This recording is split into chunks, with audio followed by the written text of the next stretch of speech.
오늘의 사연은 내 나이 43살 아이를 낳았는데 남편이 집에 들인 21살 그녀가 내 곁을 맴돌았던 이유라는 사연입니다.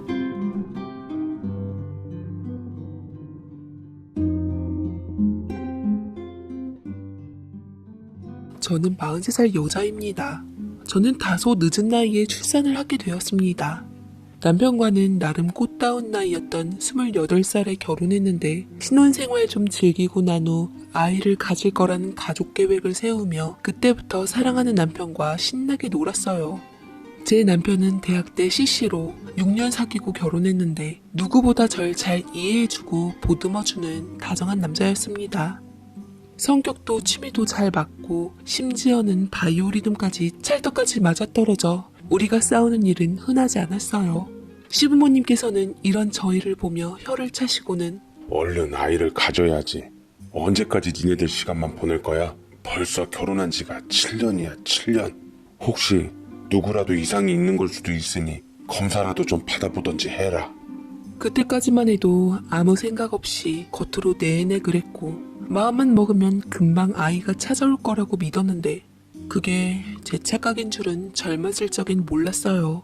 30대 중반쯤 슬슬 노는 걸 정리하고 아기를 가지려고 했는데 아기 천사는 쉽게 찾아오질 않더라고요. 매번 테스트를 할 때마다 피가 말라오기 시작했습니다. 저는 더 이상 자연적으로 안 되겠다 싶어 남편에게 얘기를 꺼냈습니다. 여보, 우리 병원 가서 검사 한번 받아보자. 벌써 내 나이도 37살이야. 더 나이 들면 안 될 것 같아. 내 친구 언니가 산부인과 의사인데 그렇게 잘 본다고 하더라고. 에이, 아직 37살이면 40대인데 뭘 그렇게 조급하게 생각해? 자꾸 스트레스 받으면 더 안 생긴다니까. 우리 그냥 마음 편하게 먹자. 어? 남자들이란 뭘 믿고 저렇게 여유로운 건지 괜시리 얄밉더라고요. 그 무렵 제가 임신에 대한 스트레스 때문에 많이 예민해져 있을 때였어요. 하도 성질을 피워대니 남편은 어쩔 수 없이 저와 함께 난임 클리닉에 가게 되었고 각종 검사를 받아보게 되었는데 다행히 남편은 아무 이상이 없더라고요. 문제는 제 쪽에 있었습니다. 나팔관 한쪽이 혹으로 막혀 있었는데 제거를 하게 되면 곧 임신이 가능할 것 같아요. 허나 의사의 희망적인 말에도 불구하고 저는 자궁근종 수술을 한 후 몸이 회복된 다음 다시 한번 임신을 시도했지만 쉽지 않았고 성공한다 한들 금방 습관적으로 유산되어 버렸습니다. 남들 쉽게 가지는 아이 나는 대체 왜 안 될까 싶어 여자로서 자존심이 무너진 적도 한두 번이 아니었는데 그때마다 든든한 남편이 있어 버틸 수 있었어요. 그렇게 3년이란 시간이 흘렀고 몇 년에 걸쳐 계속된 노력 끝에 저희는 마침내 결실을 맺게 되었습니다. 조금 있으면 태동도 느껴질 거란 의사의 말에 고맙다는 말을 몇 번이나 했는지 모릅니다. 배소각이 성별 아들이라는 거 들었어? 우리 이제 태명 짓자 여보. 개똥이라고 지을까? 예전엔 하도 애들을 많이 잃어서 이름을 막 지으면 오래 산다고 일부러 그랬다잖아. 개똥이 좋잖아, 개똥이. 아, 개똥이가 뭐야. 그래 뭐 개똥이. 뱃속에 있는 우리 개똥이 얼른 무럭무럭 자라서 엄마 품으러 오자 라며 배를 쓰다듬었고 우리는 서로를 사랑스럽게 바라보았습니다. 제가 안정기에 접어들고 저희 부모님과 시부모님께 임신 소식을 말씀드렸더니 기쁨에 벅차시더라고요. 냉랭하기만 했던 시부모님께선 뱃속 아이가 아들이라 더 좋았던지 제 손을 부여잡고 자랑하다라고 말씀하셨고 저희 부모님께서도 여태 졸인 마음을 뿌시곤 눈물까지 지으셨습니다. 우리 아들의 존재는 그야말로 축복이었어요. 개똥이는 임신기간 내내 별 이벤트 없이 무럭무럭 잘 자라주었죠. 드라마에서 봤던 입덧 셔틀도 한 번쯤 시켜보고 괜한 응석도 부려보고 임신기간 내내 단 하루도 행복하지 않은 날이 없었습니다. 그렇게 하루하루 엄마가 될 날을 준비하고 있었고 임신 막달쯤 저는 곧 태어날 아기를 위해 그날도 산부인과 정기검진에서 초음파로 제 아이를 본 후 집으로 돌아오고 있었는데 근데 큰일이 터지고야 말았습니다. 무슨 영문인지 신호와 저를 못 본 승용차 한 대가 저를 그대로 치고 말았던 겁니다. 바닥에 쓰러졌던 순간 저는 본능적으로 배를 감싸 안았고 사람들에게 둘러싸여 정신이 아득해지는 걸 느꼈습니다. 대체 얼마나 시간이 흘렀을까? 의식을 회복해서 차츰 눈을 떠보니 온통 새하얀 게 천국인가 싶었지만 들려오는 남편 소리에 불현듯 깼습니다. 여보 정신 차려봐. 나 알아보겠어? 당신 교통사고 난 후 지금 3일째 정신이 돌아온 거야. 당신 잘못되는 줄 알고 얼마나 걱정을 했는데. 아기! 우리 개똥이 어떻게 됐어? 떨리는 소리로 아기에 대해서 묻자 잠시 그림자가 드리워지는 남편의 표정과는 달리 너무나 감사하고 기적적인 얘기를 들려주더라고요. 당신과 날 닮은 우리 개똥이 잘 태어나서 신생아실에 있어. 걱정 마. 정말? 정말 우리 아기 세상에 잘 태어났어? 나 좀 일으켜줘. 우리 개똥이 당장 보고 싶어. 남편은 제 몸이 안 좋으니 본인이 직접 신생아실에서 아기를 데리고 오겠다고 했습니다. 남편이 병실을 나간 그 순간 아이를 만날 생각에 얼마나 심장이 떨리던지요. 뱃속에서 고이고이 길러 세상에 태어난 가장 예쁜 모습도 보고 싶었고 우렁찬 울음소리도 듣고 싶었는데 엄마가 되는 기쁜 순간을 놓친 것이 아쉽긴 했지만 아이가 무사한 것만으로도 감사했습니다. 이윽고 남편은 제게 아기를 안고 와서 건네주었고 저는 감동에 눈물 지으며 아이를 안아보았는데 근데 아이의 발에 묶여있는 띠의 성별이 딸이라고 적혀있는 게 아니겠습니까? 분명 뱃속 초음파로는 아들이라고 했는데 어떻게 딸이 태어난 건지 저는 남편에게 물었습니다. 초음파 판독을 잘못하셨나봐. 생각해보면 아이가 늘 옆만 보여줬잖아. 당신 친구 언니가 미안하다고 실수했다고 전해달랬어. 당신 깨어났으니까 좋은 소식 부모님께도 알려야 되겠다. 그래? 나는 아들인 줄 알고 출산용품도 죄다 하늘색으로만 사놨는데 핑크색으로 바꿔야 하나? 알고 있던 성별이 달라 당황스럽긴 했지만 생각해보면 아이가 초음파할 때마다 옆만 보고 있다고 툴툴대던 친구 언니의 반응이 떠올라 그럴 수도 있겠거려니 했습니다. 그저 교통사고에도 살아준 아이가 감사하고 기특할 따름이었죠. 저는 배운 대로 직접 아이에게 수유를 해주려고 노력했고 배고픈지 입을 쩍쩍 벌리는 모습이 아기새 같아서 깨물어주고 싶더라고요. 남편은 그 모습을 하염없이 바라보다 눈물을 지었습니다. 제가 웃으며 왜 우냐고 아이 수유하는 모습이 그렇게 감동이냐고 했더니 남편은 그렇다며 고개를 끄덕이고는 창피했는지 자리를 피했네요. 몸을 좀 움직여야 한다는 주치의의 말 맞다나 저는 링거병을 들고 천천히 몸을 일으켜 병원 안을 걸었고 우리 아기를 보기 위해서 신생아실에 겨우겨우 갔어요. 그런데 저와 같은 마음으로 온 산모가 신생아실을 기웃거리며 미소를 짓고 있더라고요. 저도 곁으로 가서 우리 딸을 보았습니다. 깊이 잠이 든 모습조차 사랑스럽더라고요. 제가 넋을 잃고 아이를 보니 산모는 그제서야 제가 곁에 있다는 것을 알고 깜짝 놀라고는 부랴부랴 자리를 피했습니다. 제가 무슨 귀신도 아니고 그렇게 놀라서 피할 것까진 없었는데 괜시리 기분이 나빠졌지만 다들 예민해진 시기니 털어버리자 했죠. 저는 퇴원 후 집으로 돌아와 육아 전쟁을 시작했습니다. 아이를 보는 건 여간 어려운 일이 아니었어요. 육아를 하면서 신경이 곤두세워져 남편에게 화를 내는 일도 많아졌고 남편은 생각보다 육아 참여도가 시원치 않았습니다. 언제나 참아주던 남편이었지만 매일 아이 울음소리에 시달리다 못해 도저히 참을 수가 없었는지 제게 얘기를 꺼냈습니다. 우리 베이비시터를 좀 쓸까? 아이 육아 문제로 부부 사이 갈라질까봐 염려돼서 그래. 매일 날카로워진 당신 보는 것도 힘들고 내가 도와주는데도 한계가 있고. 당신 생각은 어때? 남편도 외벌이이고 가뜩이나 아이를 키우면서 지출 비용도 늘었던 터라 처음에는 싫다고 했지만 지인 소개로 좋은 금액의 아기를 정성껏 꼼꼼히 돌봐준다는 사람이 있어 저는 일단 사람을 보기로 했습니다. 아이를 사랑했지만 육아는 정말 고되고 힘들었거든요.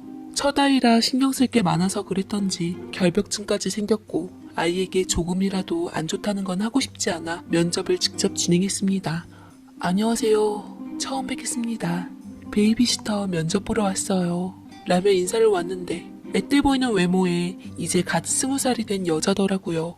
부모가 없어 시설에 자랐다던 여자는 밑에 새로운 동생들이 많아 자기가 다 돌봤고 덕분에 아이 돌보는 건 전문가 수준이라고 너스레까지 떨었습니다.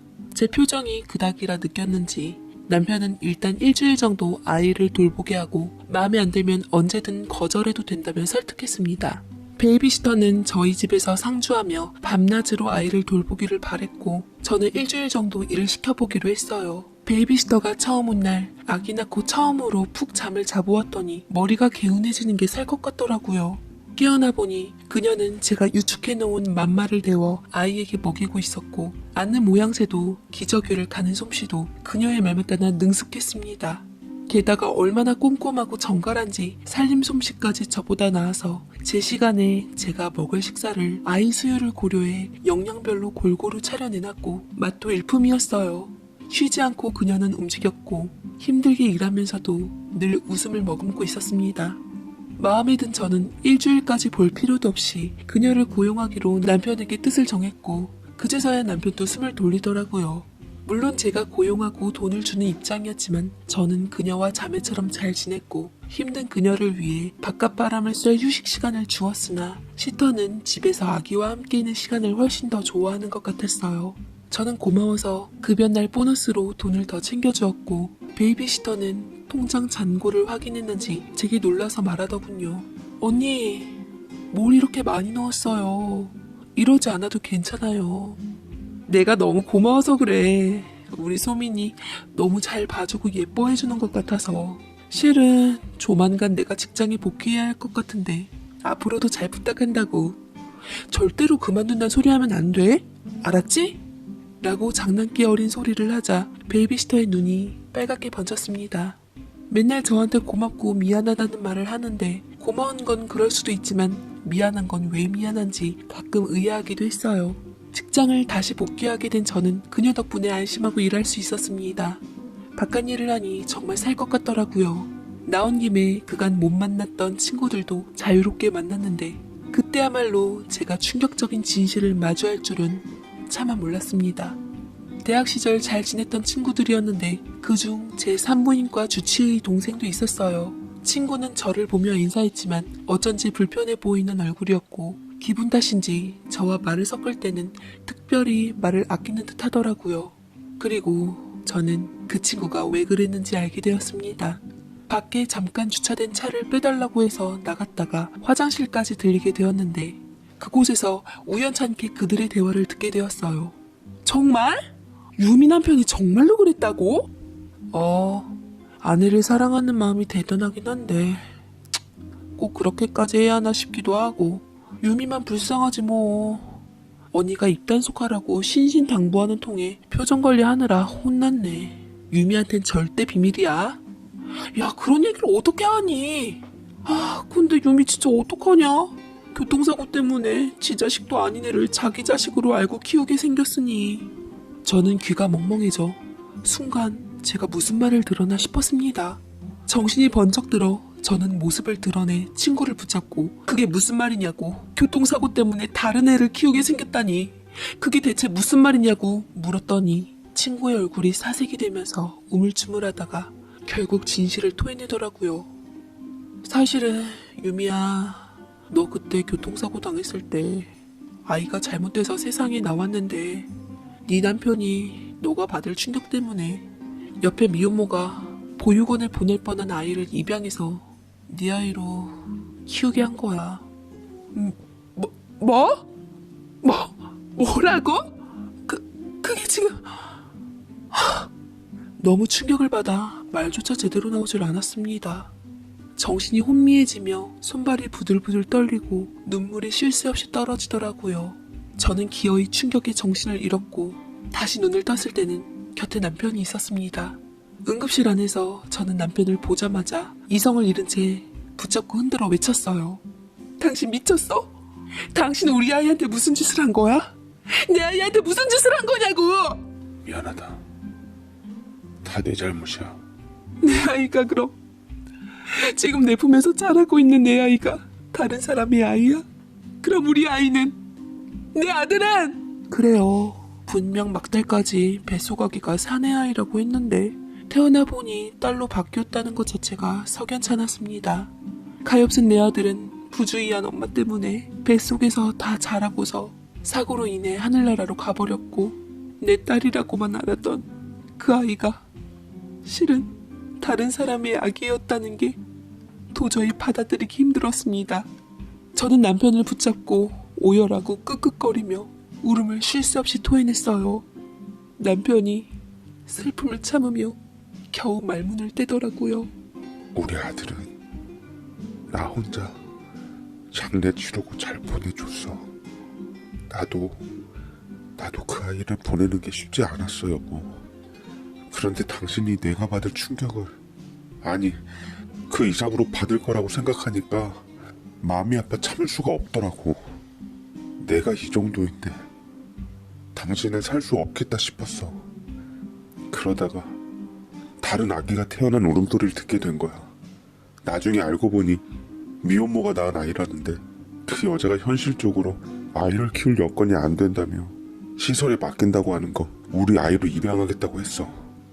당신이 깨어나기 전에 우리 아이로서 잘 키우겠노라고 약속하고 그 아이를 우리 딸로 데려왔던 거야. 절대 용서 못해. 당신은 내게 솔직하게 말을 해줬어야 돼. 나는 당신 때문에 엄마로서 내 아이 임종조차 지키지 못했던 거잖아. 어떻게 그런 걸 속여? 나더러 앞으로 어떻게 살라고. 도저히 믿기지 않는 진실에 저는 어찌해야 할지 남편을 붙들고 울었고, 당신도 그 아이도 이젠 꼴도 보기 싫다고 배신감에 당신 같은 사람이랑 도저히 같이 살 수가 없다며 눈앞에 나타나지 말라고 했습니다. 그렇게 남편이 가고 숨이 막혀올 것 같은 고통스러운 시간에 누워있는데 1시간쯤 지났을 땐가요? 베이비시터가 제게 왔더라고요. 남편에게 소식을 듣고 제가 걱정이 되었는지 빨갛게 눈이 충혈된 상태로 온통 눈물바람이 되어 있는데 그녀의 존재가 어느 때보다도 힘이 되었습니다.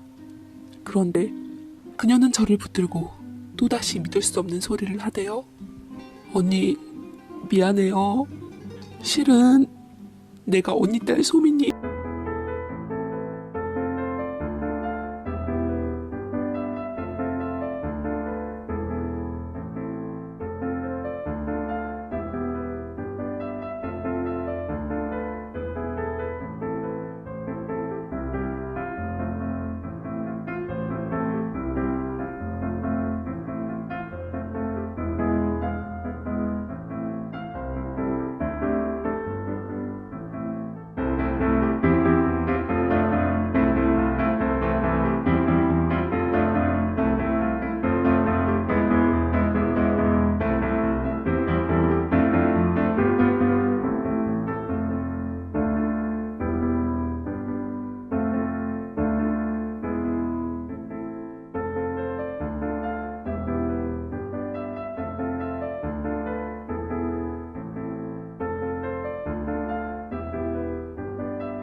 친엄마예요.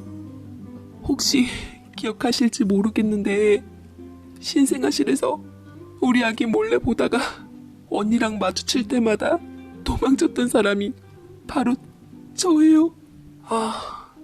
하도 충격을 많이 받아 모든 얘기가 다 헛것으로 들렸습니다. 돌이켜보니 신생아실에서 마주한 늘 저만 보면 후다닥 도망갔던 친모가 베이비시터 같기도 했네요. 산후 붓기가 빠져 제가 차마 못 알아본 탓에 돈까지 써가며 그 여자를 그 여자의 아이와 함께 두었던 거였어요. 정도 주고 마음도 주고 정말 친자매처럼 생각했는데 어쩌면 내 아이도 살아있고 그녀도 아이를 키울 여건이 되어서 품 안에 키웠다면 우리는 한 병원에서 아이를 비슷한 시기에 낳은 인연으로 좋은 육아 동기가 되었을 텐데 저는 앞으로 대체 어떻게 살아야 할지 깜깜했습니다. 저는 당분간 친정으로 가서 몸과 마음을 추스르기로 했고 친정 부모님께 남편인 제게 저지른 행동에 대해 모두 말했습니다. 친정 부모님께서는 한바탕 난리가 나셨고 억장이 무너진 심경으로 시댁에다가도 토시 하나 안 빠뜨리고 알려 집안은 단번에 뒤집혔어요. 시부모님과 남편이 와서 제 앞에 무릎 꿇고 잘못했다고 싹싹 빌었는데 남편은 그 와중에도 더 이상 어떤 말도 제게 하질 않았습니다. 이혼을 한 해 만에 하며 남편을 몰아갔지만 지금 생각해보면 남편 심정도 말이 아니었겠죠. 누구보다 아이를 바라고 기다리며 제 곁에서 지켰던 사람인데 그 마음도 오죽 쓰릴까 싶었습니다만 그땐 남편에게 받은 배신감에 가슴이 쓰라리고 미칠 것만 같아서 모든 원망을 남편에게 쏟았어요. 저는 부모님과 함께 아이를 묻었다던 강으로 가서 큰 슬픔에 흙을 주며 오열했습니다. 심장이 뒤틀리는 것 같고 숨을 쉬질 못하겠더라고요.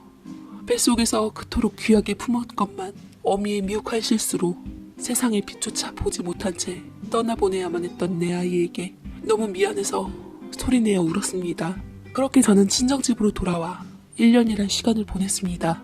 1년 동안 남편은 연락이 없었어요. 친정 부모님께선 아슬아슬하게 저를 바라보다 조심스럽게 말씀을 하시더라고요. 이제 그만 돌아가거라. 1년이면 네 남편도 많이 힘들었을 거야. 너한테 얘기 말라 했지만 하루에 한 번씩 꼬박 전화해서 네 상태에 대해 묻고 걱정하고 했어. 다 자기 잘못이라며. 너 원망조차 하질 않았다. 그런 사람 마음도 아프게 하지 말고 얼른 곁으로 가. 저는 부모님의 말씀에 몇 날 며칠 밤을 새며 고민을 했고 굳게 마음을 다잡고 저희 집에 돌아갔습니다. 그곳에 훌쩍 큰 아이와 내 자매 같던 베이비시터가 그대로 있더라고요. 베이비시터는 저를 보더니 반갑게 맞이하며 눈물을 글썽거렸습니다. 돌아와줘서 고마워요 언니. 소민이도 언니를 얼마나 찾았는 줄 몰라요. 제가 자격이 없어서 늘상 언니만을 찾더라고요. 소민이 이제 엄마 아빠 말도 잘해요. 보세요. 그 어린 아기는 저를 기다렸다는 듯 오랜 시간 떨어졌는데도 낯 한 번 가리지 않고 제게 폭 안겼습니다. 하며 엄마 엄마 하는데 베이비시터가 제 사진을 많이 보여주며 엄마 이제 곧 오실 거라고 이분이 네 엄마라며 계속 알려줬다고 하더라고요. 따뜻한 아이의 온기를 마주하니 저는 주책맞게 눈물이 왈칵 쏟아졌고 소민이를 안고 펑펑 쏟았네요. 소식을 들은 남편이 반차를 써서 집으로 돌아와 저를 단번에 부여안고 우리들은 울음바다가 되었습니다. 마음이 진정되자 베이비시터가 무릎 꿇고 그간 제가 없어 미뤄왔던 뜻을 전했습니다. 저 이제 소민이 안 보려고요. 처음에는 너무 마음이 아팠는데 좋은 부모님 밑에서 잘 자라게 하는 게 소민이를 위한 일인 것 같아요. 갈게요.